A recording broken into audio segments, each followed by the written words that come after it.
ইরাকের একজন বিখ্যাত আলেম মালিক বিন দিনার একবার এক বিশাল মাহফিলে বক্তব্য দিতে দাঁড়ালেন। এক শ্রোতা বলে উঠলেন, আপনার বক্তব্য শুরু করার আগে আমাকে একটি প্রশ্নের উত্তর দিন। মালিক বিন দিনার তাকে প্রশ্নের অনুমতি দিলেন।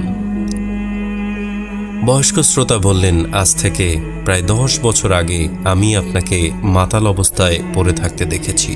আপনি সেই অবস্থা থেকে ফিরে এলেন কিভাবে এবং এই ওয়াজের ময়দানে আপনি কিভাবে এলেন? মালিক বিন দিনার কিছুক্ষণ মাথা নিচু করে রইলেন। তারপর বললেন, ঠিক বলেছেন, আমি সেই ব্যক্তি। শুনুন তাহলে। একদিন এক কদরের রাতে মদের দোকান বন্ধ ছিল। দোকানিকে অনেক অনুরোধ করে এক বোতল মদ কিনে বাসায় চলে আসলাম।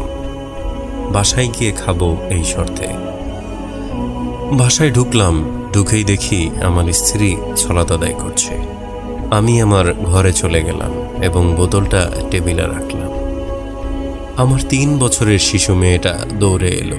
টেবিলের সাথে ধাক্কা খেয়ে মদের বোতলটি মাটিতে পড়ে গেল।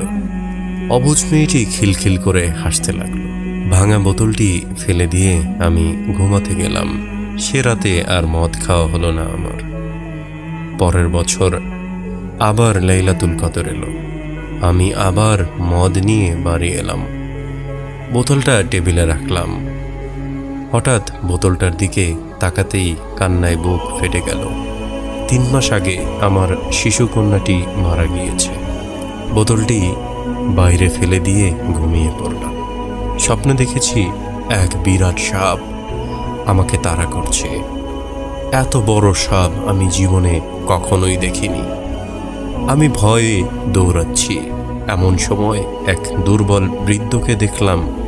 বৃদ্ধ আমাকে বলল, আমি খুব দুর্বল এবং ক্ষুধার্ত। এই সাপের সাথে আমি পারবো না। তুমি ওই পাহাড়ের ডান দিকে উঠে যাও। পাহাড়ে গিয়ে দেখি দাউ দাউ আগুন জ্বলছে আর আমার পিছনে এগিয়ে আসছে সেই সাপ।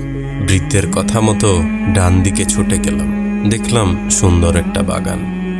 বাচ্চারা খেলছে। গেটে দারোয়ান দাঁড়িয়ে আছে।